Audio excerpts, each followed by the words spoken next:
And the Social Security Administration came out with a bulletin that said that these are ongoing and people should be aware. We all have Social Security numbers, and especially as we get our elders certainly understand the Social Security payments, and also our at-risk adults get, I think, certain Yes, that supplemental or supplemental security income for the at-risk adults.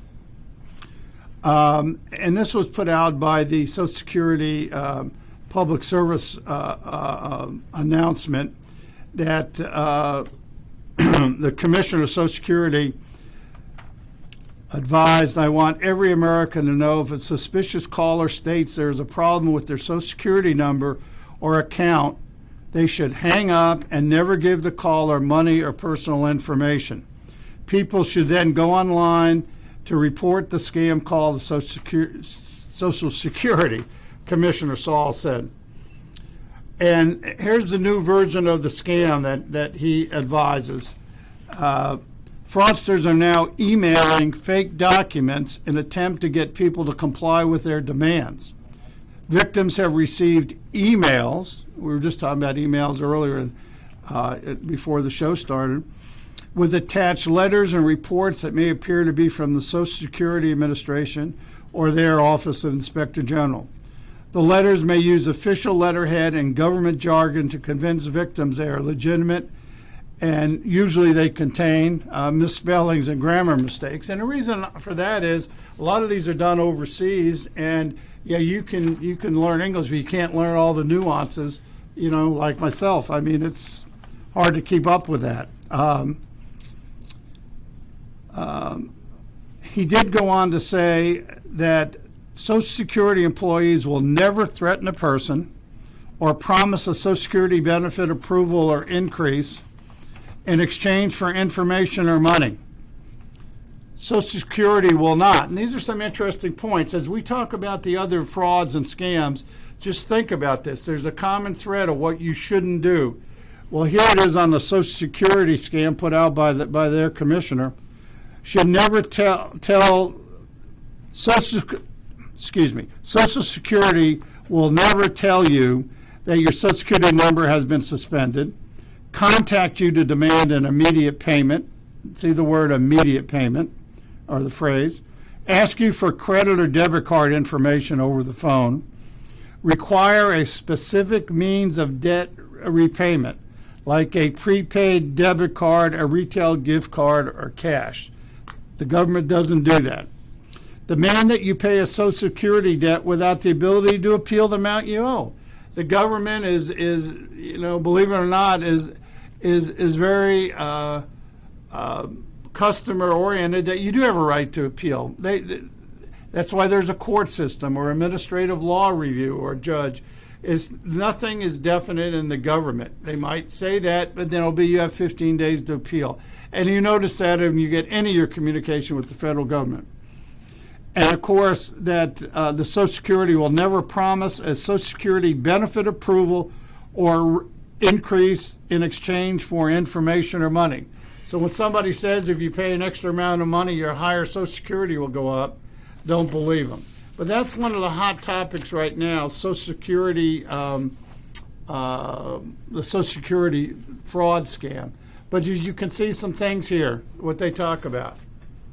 Debit cards, credit cards, paying the government in that form, and the idea of demanding money in order for you to get more money. That doesn't happen.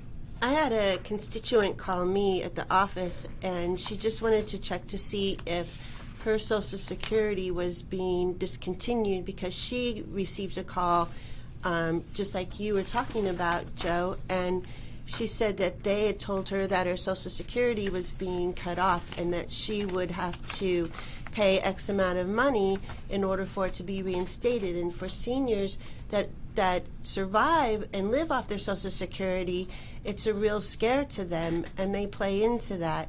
And then when she was talking about, and what did they ask you to do? And she said that she had to go and get a card at one of the grocery stores, and then send the information to them for X amount of money. And she was very panicked, and she was just going to check with me to make sure that this was legitimate. And at the time when I was talking to her, I said, no, they would never call you and tell you that they were going to cut off your Social Security. So they like to play to the seniors that it's their livelihood, and they're going to take this away from them. Right. As we talk about the scams, and we go over this over and over again, it's one of those deals you have to do something right now.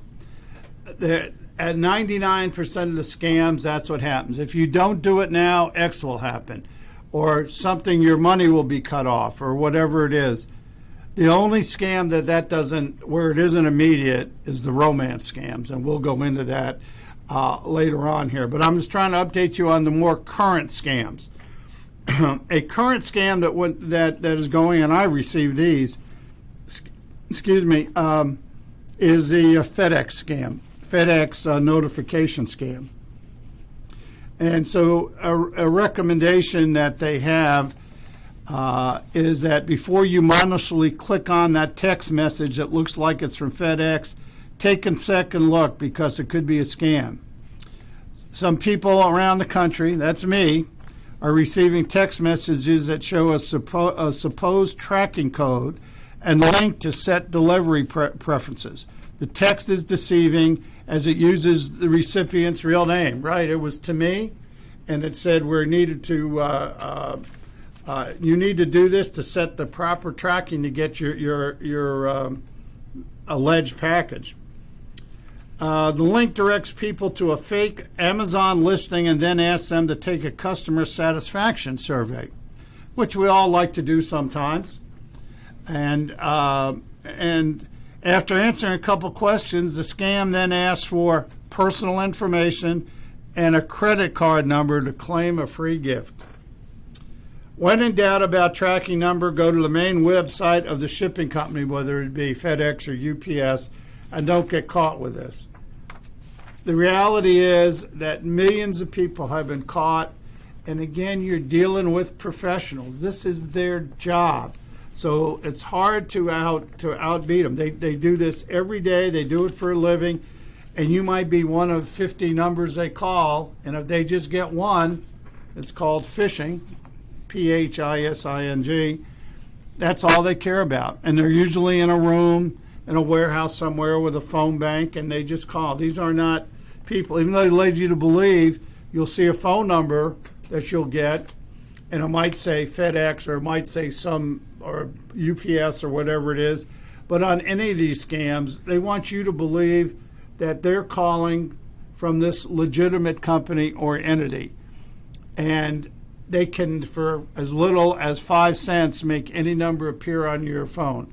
I know all of us that use cell phones or have IDs on our regular phones, that you'll see things come up.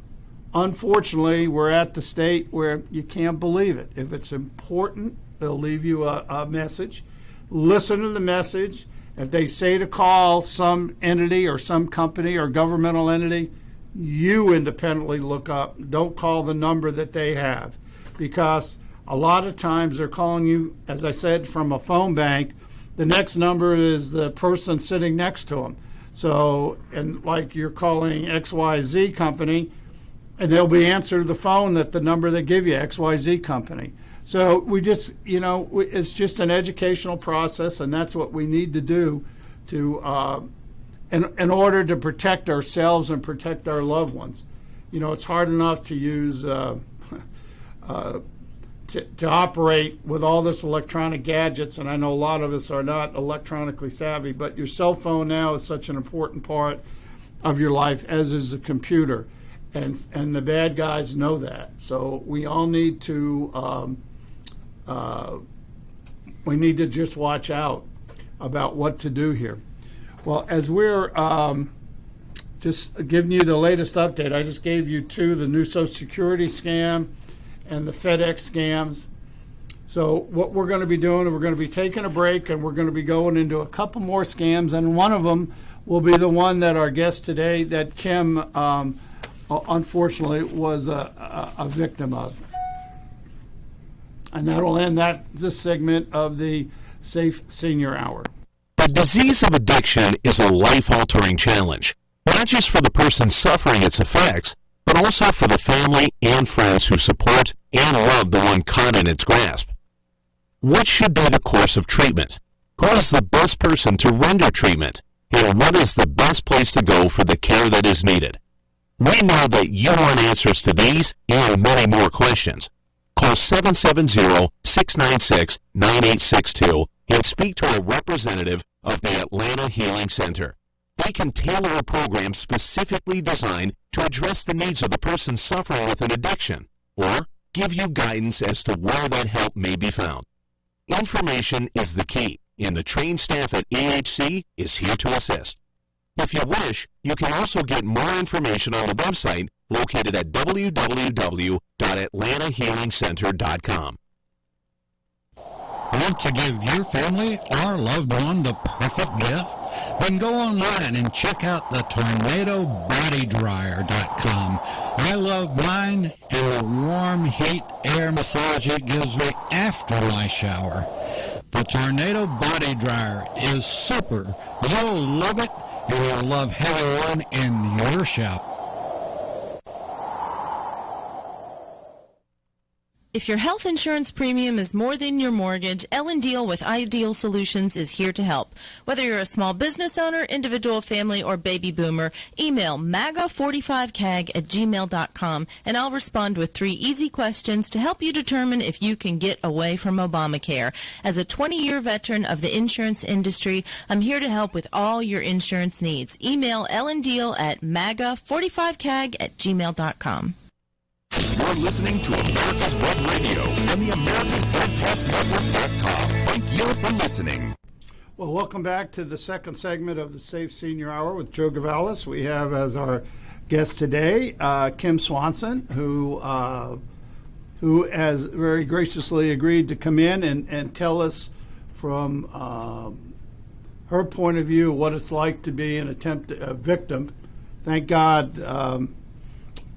at some point she realized what was going on, but she can go through the details and tell us about it. And this is one of the scams that we talk about all the time, and it's called the jury scam. And the jury scam is very prevalent all around the United States. I'm sure it's prevalent in other countries. It's the generic type of scam is you get a call from some law enforcement entity saying you missed jury duty or you were subpoenaed and you didn't show, and then they proceeded to give you a litany of things that you didn't do and that you are liable to be arrested or put in jail. So with that, Kim, if you just wanted to go through what actually happened to you, and then we'll go through a few other issues with it.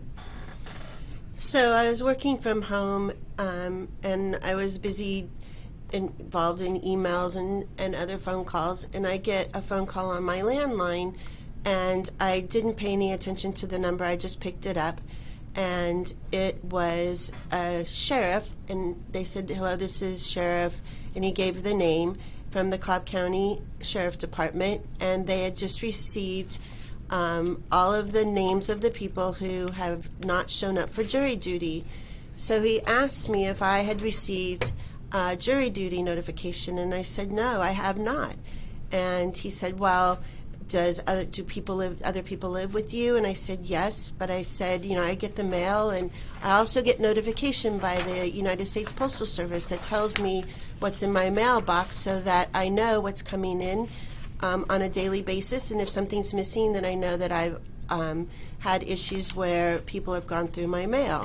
And he said, well, this notification was mailed out in November, and he gave a date. It was mailed out again in December, and you have failed 3 times to come in and go through jury duty. And so now you have 3 warrants for your arrest. Let me just say, he introduced himself over the phone as a sheriff. With a name, right? And he had his name. Right, okay. That his name was deputy, and he gave me his name. Right. So then I said, well, I was still questioning the the information, and I said, well, what address do you have? And he gave me my full address, and he said, I'm also looking at your record, and I noticed that you've lived there for 20 some odd years, and I have your driver's license, and it shows that you haven't had any traffic tickets. And he said, and I really feel that this is just going to be a process that you're going to have to go through, and you get up in front of the judge, and the judge will ask why you missed jury duty, and you need to explain to him that you didn't receive the notification, and he'll look at your clean record, and that's going to he'll probably dismiss it. But in the meantime, you have these 3 warrants out for your arrest, and so if you get on the road and you drive down the road and a police officer pulls you over, then they're going to take you to the jail. And so that was causing some anxiety to be pulled over and then to be taken to the jail. And then he said you could sit there until you had a bail bondsman come, and that could be anywhere from 3 hours to a day. And so he said, since you have no record and that you've been at your home for this period of time, he said that he would do what they call a phone write-in. So you give them your cell phone, and then he'll stay on the line, and if I am picked up, or I have a police comes in, or I'm speeding, a police pulls me over, he said, then you just hand me the phone, and I'll give him my name, and that you're coming in under this, and he sounded like it was sort of this phone program that they do for people such as myself. So then I said, well, I also would like to, so I had his name, and I said, Deputy, I would also like to have your badge number. And he said, okay, fine, and he gave me his badge number. So he said, well, here's a phone number, here's the phone number, and he said, call me on your cell phone, and then we'll get the process started of what you need to do. So then I got disconnected. So I had his phone number, and I called back, and it was answered, Cobb County Sheriff Department.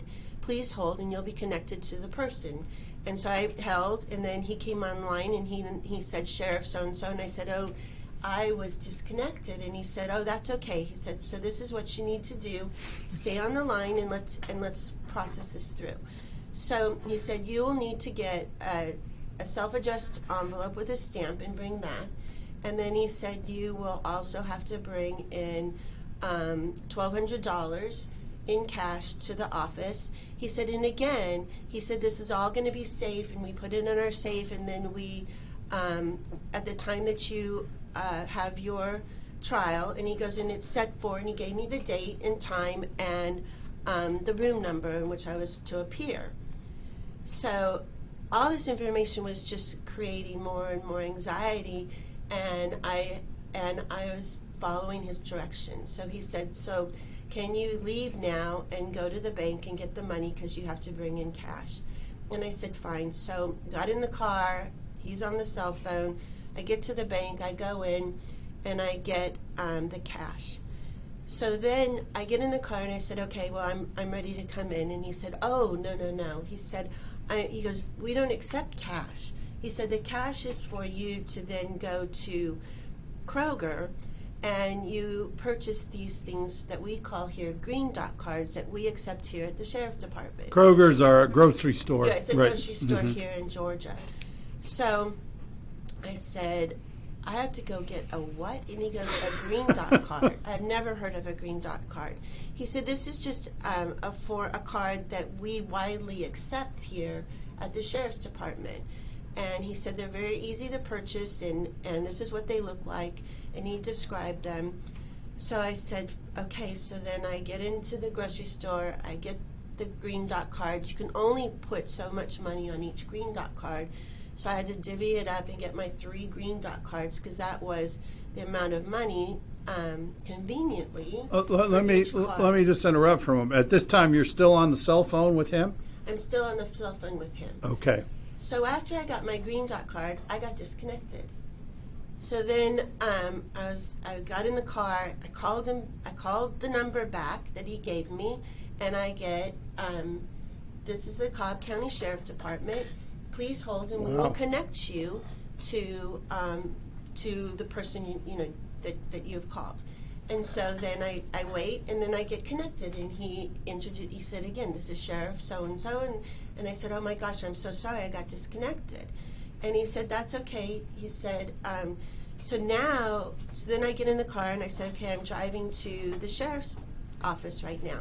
Can you please give me the address so then I can write that down? I said, in fact, I work over there because I work for Commissioner Ott. He said, oh, yes, I know Commissioner Ott with Cobb County. And I said, just give me the address because I've never had the address. I kind of know where you're located. So he gave me the address, and he said, oh, I forgot to tell you, but by the way, we need to get you a bail bondsman. And I said, a bail bondsman, so someone will come and meet me there. And he said, no, you call the bail bonds office, and I'm going to give you the name of an office that we use here at the Sheriff's Department. And so he gave me the name of the bail bondsman. Let me just say, how far do you roughly live from your house to the sheriff's office? Like 15, 20 minutes. Right, but it's 15, 20 miles. It's not like you're just going around the corner. No, I'm not going around the corner. So he's got you on the cell phone. On the cell phone. And at this time, you've already been to the bank, got your money. I've been to the Kroger and got your three green dot cards. And all this time, and okay, so now we're there with the bail bondsman. So I said, well, if I call the bail bondsman, I'm going to disconnect from you. And he said, well, you really need to pull over so then you don't, so while you're talking to the bail bondsman and going through that procedure with them, that you won't, get stopped by a police officer. And so I called the bail bondsman, and I get connected, and it goes through that this is, so-and-so bail bondsman company. Please hold, and you'll be connected to the next sales representative. So I sat there, and the person comes on, and I told him my situation and that I need to go and get, I need to get a bond because I have to pay these 3 citations that I have. And so he said, okay. He said, do you have your citations numbers? And I said, actually, I don't. So I'm going to hang up from you, and I'm going to call the sheriff again. So I called the sheriff's office again, Cobb County Sheriff's Office. Please hold. I get connected to him, and I said, well, there is an issue here. I forgot to ask you what my 3 citation numbers are so that I can give this to the bail bondsman. And he said, no problem. He said, let me connect. He goes, I can call into this office. So he calls, and I hear the whole conversation. I hear the same information I got before. He gets on with the bail bondsman person, and he gives him my 3 citation numbers. Just like a conference call. Like a conference call. So now I'm on a conference call. So I'm almost now at this point. I've been driving again, and so the bail bondsman goes, okay, well, this is the procedure.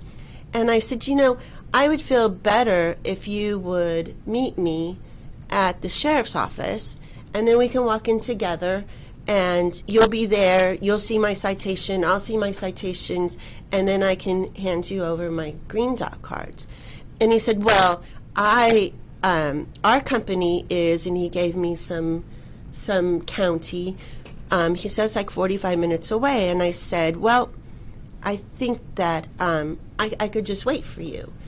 And he said, then what you'll be in front of the sheriff's department, and they'll bring you in, and then you can sit in jail. He said, all you need to do is scratch out your green dot numbers. Okay, well, we're going to hold this story because the story is intriguing, and we'll finish it in the next segment. That'll end this segment of the Safe Senior Hour. In 2009, the membership organization Docs for Patient Care was founded.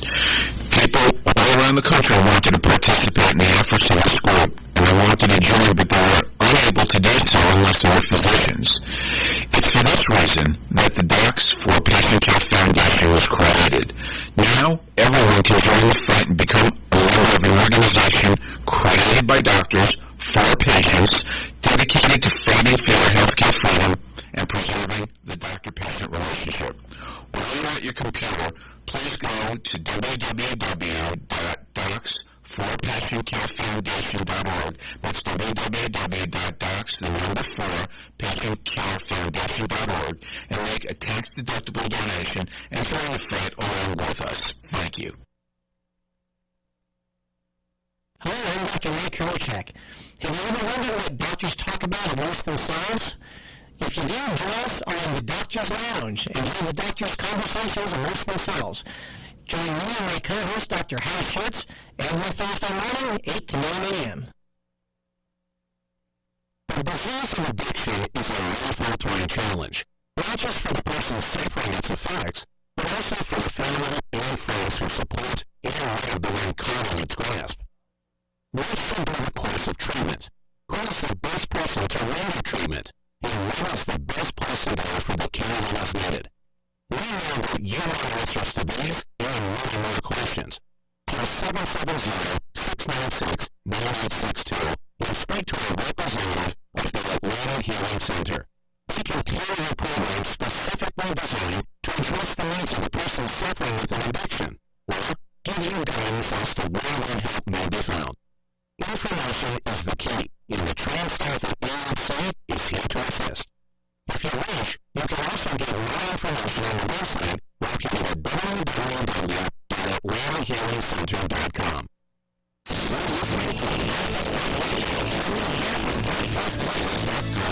You're for listening. Well, welcome back to the Safe Senior Hour with Joe Gavalis. I hope you all are listening to this kind of recreation of a jury scam. We're very fortunate to have Kim Swanson, who has come in and has agreed to tell us what it was like. And this is like how long ago? Like a month ago? It was a month ago. You know, of what actually happened to her concerning a jury scam. And just to update everybody, you to start, you got this call. They said they were with the Cobb County Sheriff's Office. You confronted him with a badge number. He gave it to you, considered the talk, and then you went and he said you had 3 outstanding warrants for my arrest. Even though you knew in your heart of hearts there were none, right? You didn't. Well, the warrants were for failing to show up for jury duty. Right, and you never, to your knowledge, ever got a notice of that. No. But he was on there. He was convincing. And he said if you were out on the road, you were in an accident or something, that you could go to jail because he's looking at the computer and it Well, it has my straightened name out, and right? my warrants. So you got in your car, you recalled him from your cell phone. He wanted you to call him on his cell phone, and you called him back. And then at that point, he said or at some point the fine would be It was $1,200. $1,200. And at first he said that you needed to get cash, Then correct? I wanted to get cash, and then after I did that, he said, "Oh, you can't bring cash in. You'll have to go to the grocery store, which at the time was Kroger, and get these Green Dot cards." Right. And so you got them, and they're not made in, like, it's not like you say, I want one card for $1,200. No, you have to buy them. They only go up to $600 a piece, Okay. and so I was putting 300 and something on each one to add up to that. Right, so you got them, and then you get back in your car, headed to the sheriff's office. What was an interesting thing was that he said, I still have to, I'm sitting here at the desk and I still have to take calls. And he said, so let me give you, if you don't mind, I'll call you on my cell phone. And while he was on his cell phone, I could hear the background noise, and it sounded like there was activity going on that could be related to the activities that go on in the sheriff's office. Yeah. So it wasn't like I was hearing just a quiet noise while he was on his cell phone. He just said this would be so much better than me sitting here and tying up the lines that I had called back 3 times on and said Cobb County Sheriff's Department. Right, and again, you know, these people on these type of scams are professionals. They do this every day, every hour, and they're good at what they do. So by the time you got the call, you went to the bank, you went to Kroger's, and now you're on your way. How long are we talking? So now I've been on the phone probably 25 minutes because I've had to go to each establishment and get all of the... Right. So, and you got to drive like 15, 20 minutes away. But all that time is he wants you on the phone. He wants me on the phone to make sure that if I ran a red light or if the police pulled me over for whatever reason, they would see that I had these this history. I could be arrested, and then I would be taken to the jail. And so he was offering a service that they offer to many individuals, where you are on the phone and you are kind of being guided in safely. So if a police officer did pull me over for whatever infraction, that I would say, I'm sorry, here's Sheriff so-and-so, Right. and then they would give them the identification and say, yes, she's coming in to take care of her 3 warrants, and then we've set up the court date for her. And then there's an interesting twist on your story. He throws in that you need Then he says I need a bail bondsman, and not knowing any bail bondsmen, and I was trying to think between where I was and Right. where I was going, if there was a bail bondsman office, and there isn't any. He gave me a company. It sounded like, the name sounded reputable. It didn't sound like some strange name. Right. And then I talked to the bail bondsman. Okay, that's where we left it. You were with the bail in the previous segment. So I was asking the bail bondsman to meet me out in front of the sheriff's office, that I would be there in like 5 minutes, and that I would give him the green dot cards, and then we could go in together, and he can get me out on bond, and then it'll be all the transaction in front of the sheriff at the sheriff's department. And I said, well, that would take him 35, 40 minutes to get there, and that if I got out to the sheriff's office, then I would be arrested, that I needed to get bonded out. So he said, this is the best way to do this, is that scratch the back off of your green card and give me those numbers, and then we can just do this all over the phone. And at that point, I'm driving down the road, and I'm on the phone with him, connected to the sheriff's office, to the sheriff. And they want me to scratch this card off. And I said, this is ridiculous. And that's when I kind of had where, your hair on your arms kind of like go over. Yes, and it's like, this isn't right. So the sheriff said, no, this is valid. And I said, you know what? I'm going to take my chances. I'm going to come to the sheriff's department. I'm going to turn myself in. I have the money, and I'll sit in jail until the bail bondsman comes to bail me out. And it started getting twisted, and I just hung up. And then at that point, then I called a friend of mine who's a lawyer, and he said, turn around, go back home, and this is a fraud that is fairly well known. And he goes, you've been scammed. But the good thing about it is that I stopped, because the green card is a legitimate company. It's a very good company, and I researched that, because then I had the fear that I have these cards and they're somehow a scam as well. And so I researched it, and then I was able, over the course of a couple of days, to scratch off the number, and it goes back into my account. But you just get caught up into the fear factor, and that maybe, I did miss the jury call, and that it just seemed so legitimate that I had where I was to go in the court system, and the judge I was going to meet, and the time and date. And I just, and all the information he had on me was absolutely correct.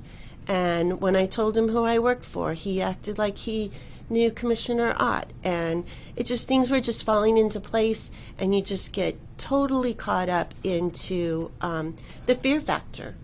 And it isn't until you sit down and you explain to people what you went through that you realize that you've been scammed. The interesting thing is when I did talk to the real sheriff the next day in my office, he took the numbers because I had 3 numbers, and he said usually people don't have those, but I had written them down. And he took the 3 numbers that I was given, and every one of them were dead. So they couldn't track the numbers. So immediately when they go through this process and the person didn't completely take the bait, they erase all that information. So he said that the sheriff said this was a very good, highly professional scam, and they did push all of the buttons of an individual into getting them to come this far. Right. I mean, you were just close to walking in the door of the sheriff's office, and then when they pulled the bait and switch that, well, you don't have to deliver it, just give us the numbers, the light bulb went off and said, well, wait a minute. Right. At that point, I had these numbers. I wasn't going to pull over, and I was just going to walk in and just take my chances, and then hopefully, if it was true, that someone would come and bail me out. Well, so this whole procedure for this scam lasted 45 an hour? I would say almost an hour. And it wasn't like, here is your procedure. This is what you need to do. You need to go to the bank. Then you need to go to Kroger. Then you need to get a bail bondsman. Because at that point, all of these steps would have been, because I would be sitting at home going, this is a little outrageous. It was sort of leading me on, like, just go get this. And then it was like, oh, and we don't do this. And oh. And so as you're doing this and you're in the car and you're in that hurry up process to get to the sheriff's department, that's when it just continues to keep the fear in you going. And if I was at home and they had said these were the steps and that you need to do in order to come into the sheriff's office, I might have stopped and said, this is a little bit, this is a little too much.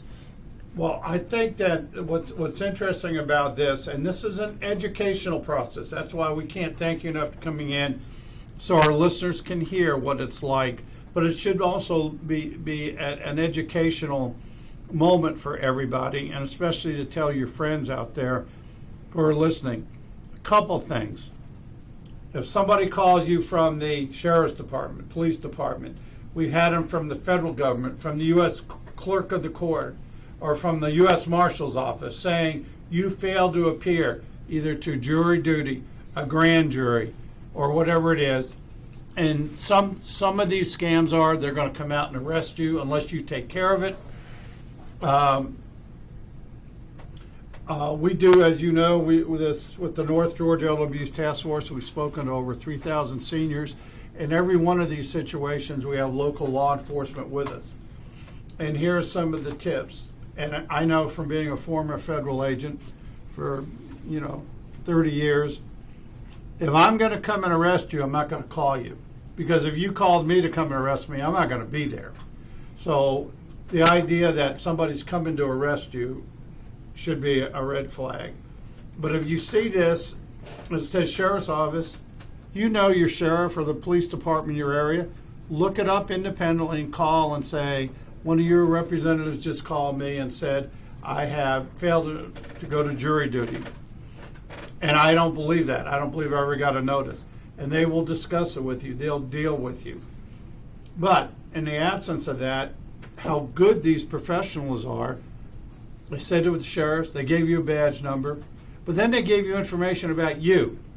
That was really disturbing. And I think that just sort of justified in my mind that this is a legitimate call and that they had the exact number of years that I've lived there and that I've always had the same address. I mean, they had a lot of information about, which kind of worries me about the information they have, but they had a lot of information. They do a lot of research on the person before they call them. Well, as we like to tell everybody, it's called the internet.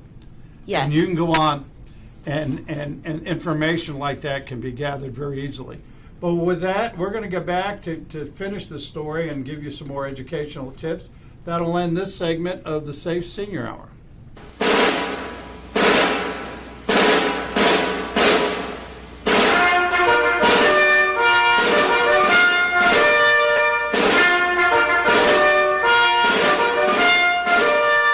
Good morning. My name is Mike Mizell. I'm a retired Army colonel and president of the Johns Creek Veterans Association. We're made in Newtown Park, and part of one of our projects is the installation of the Healing Wall, the half-scale model of the Vietnam Wall that traveled the United States. Well, it's coming to rest, and it's going to live in Johns Creek forever, the half-scale model. We're looking at possibly a March implementation and ribbon cutting ceremony, and we're looking for donors and sponsors that want to help us in this great project. You can donate at jcvets.org.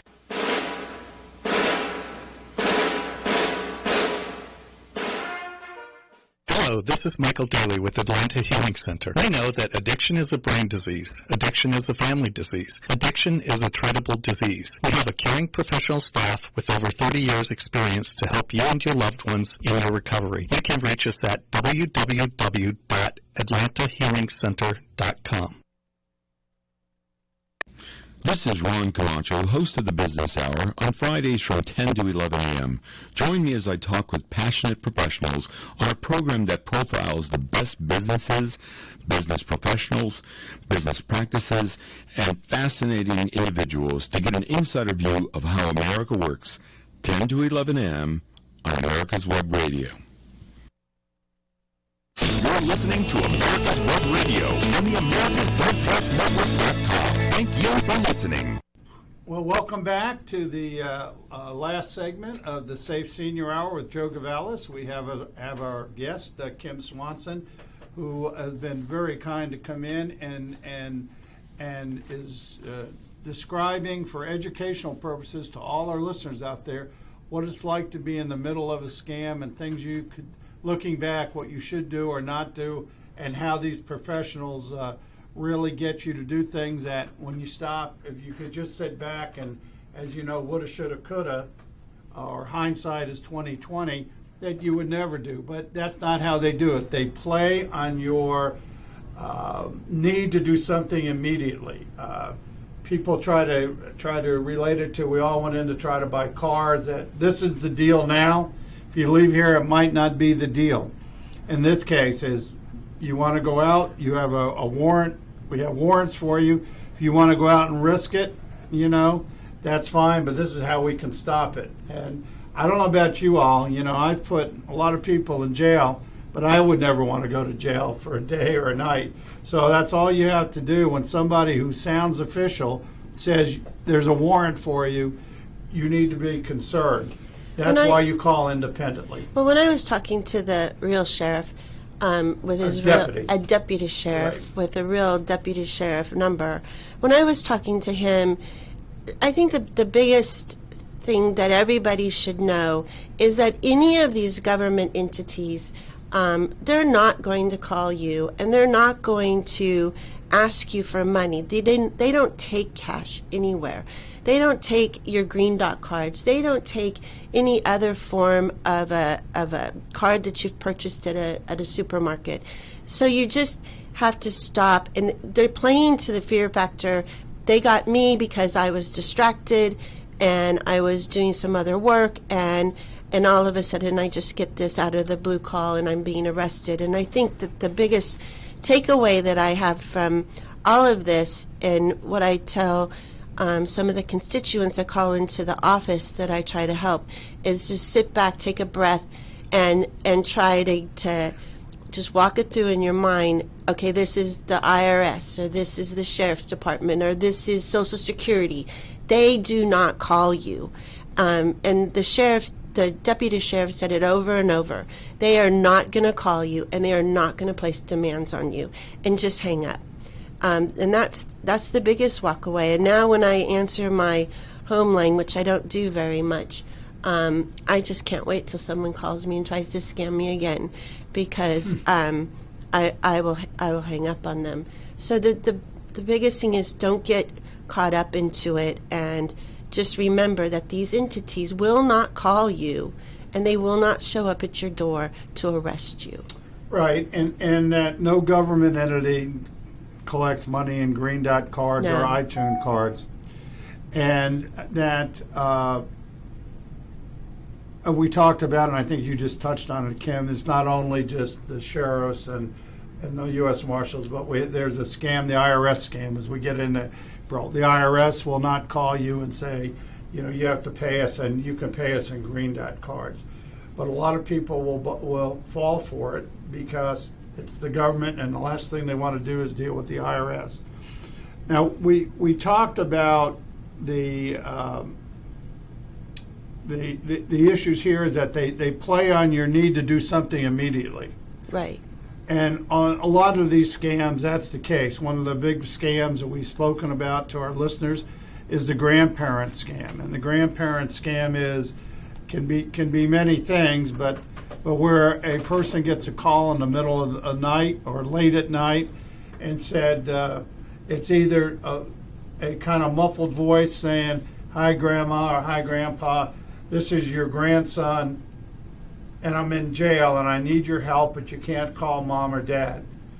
In this day and age, a lot of times, the grandparents really have this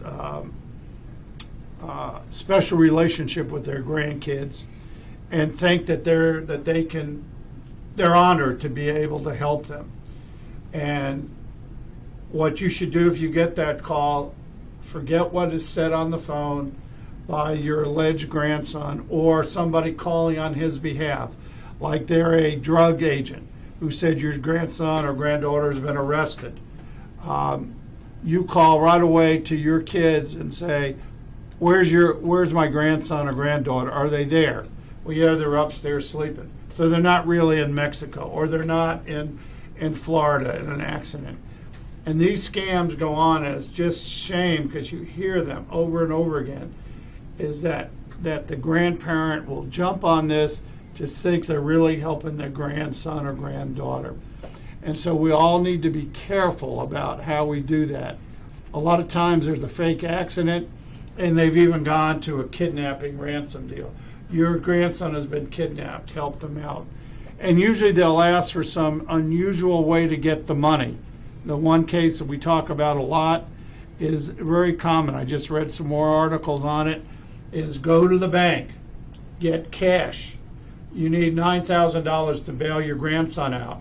Get the $9,000, put it in a magazine, put the magazine in a FedEx box and ship it to this address. Well, the address is a real address. In the cases I'm familiar with, it's a hotel drop where they actually check in a hotel, never stay there, and they come by every day and just pick up these packages full of cash.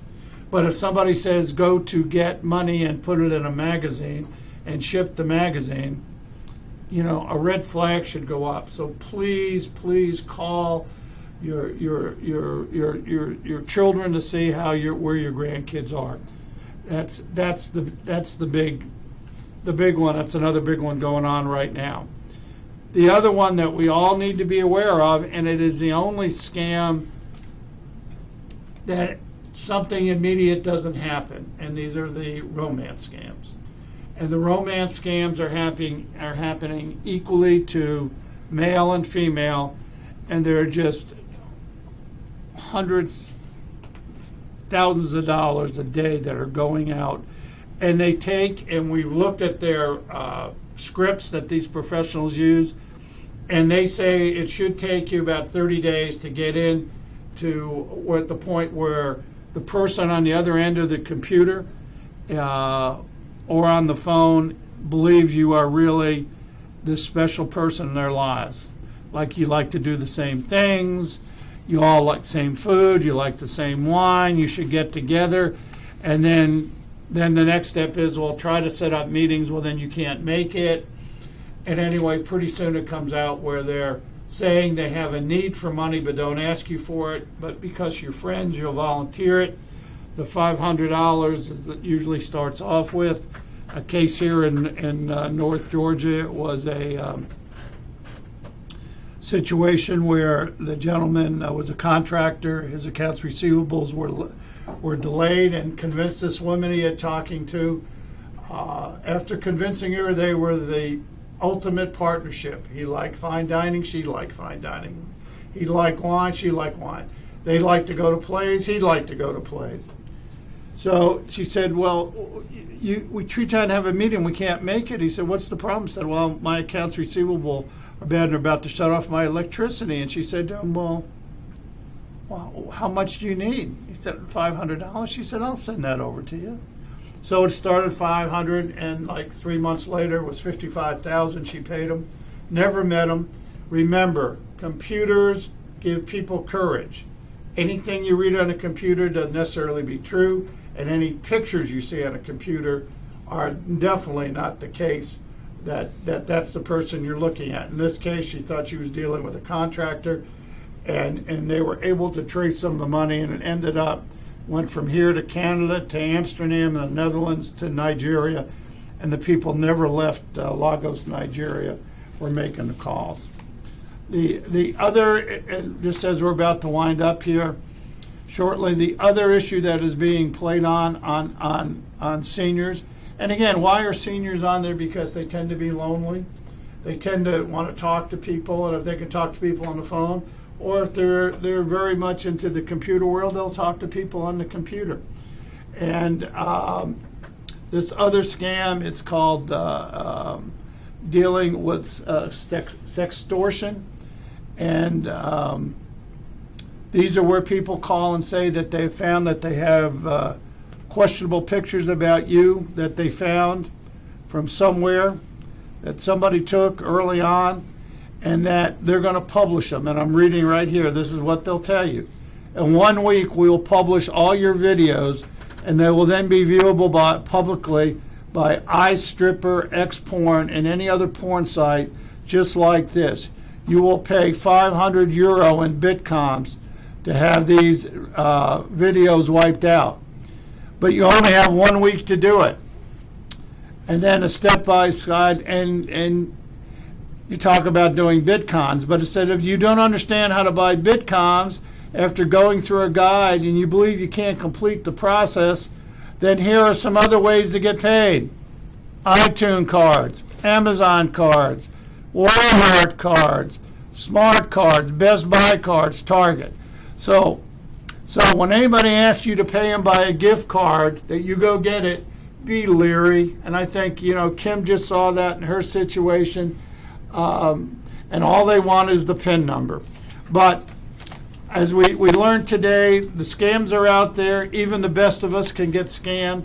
Just trust somebody, trust your gut feeling, and call a friend or call the professionals to help. Well, that will end today's Safe Senior Hour. And remember, elder abuse doesn't report itself. So please be reporting any kind of issues that you think of financial exploitation, physical abuse, or institutional abuse. And I want to remind everybody that coming up at 1 o'clock, we have General Richard Dixon. One more time. And how many times have you heard a general sing Jody? Well, we'll hear it one more time today when General Dixon